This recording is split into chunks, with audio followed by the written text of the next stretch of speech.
Welcome back. This is my first video of the summer, and I don't mean official technical summer, but summer vacation. My kids are out of school, so for the next couple of months I'll be squeezing these videos in a little bit more awkwardly than I normally do, but I am going to try to do some chess development every day. Today I have a few Lichess games that I want to analyze, but instead of trying to stick them all into one video, I'm going to just try to do one game per video, and that hopefully will mean that each video is shorter. This is just an experiment. If it works, I'll keep doing it, and if not, I'll go back to the old way. Let me go ahead and switch over to the game. This is the next game that I need to analyze. I think it's from 3 or 4 nights ago.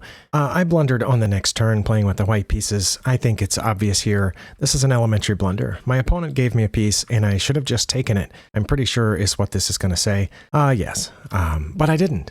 I don't know why. Was I playing too fast? No, I spent 4 seconds on that. Yeah, but this one's pretty obvious. Elementary blunder. My opponent hung a piece. I failed to take it. Moving on to my next blunder. I actually had several blunders in this game. This is the next one in which I lost a huge advantage. This is not an elementary level blunder, but I think it's an intermediate blunder. I need to play bishop to a6. The reason is my opponent has mistakenly lined up these two pieces on the same diagonal. If I put the bishop on a6 where it's protected by the rook, the assumption is that they will move the queen probably back there, and then I'll take their rook. They won't take mine because it's protected. They'll take back the bishop, and I would have gone up the exchange. What I actually played was bishop to d3. I have no idea why I thought that was a good idea. So we saw at the beginning I made an elementary level blunder, which is just not taking the free piece that my opponent offered.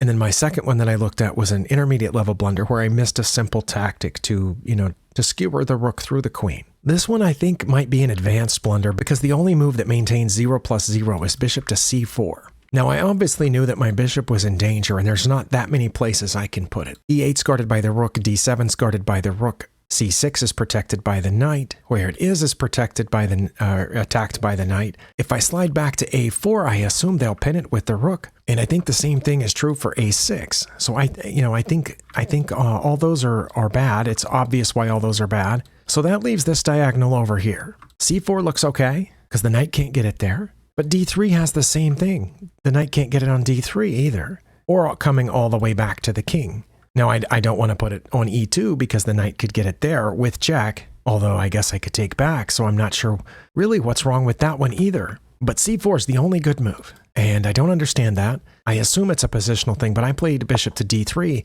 and suddenly I'm down half a point instead of dead even.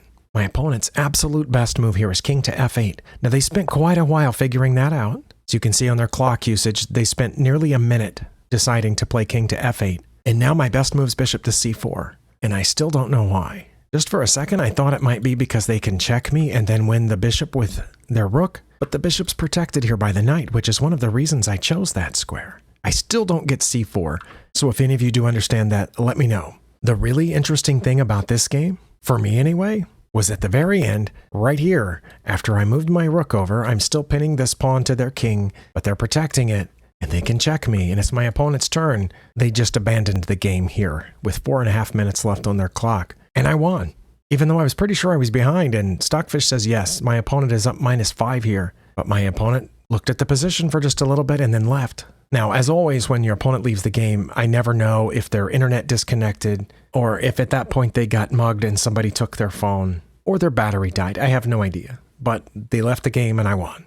So yeah, I understand easily the first two that I showed you, but that last position where I had to play bishop to c4, I don't know what's so special about bishop to c4 on 2 or 3 turns in a row. If you know, let me know. I'll see you next time.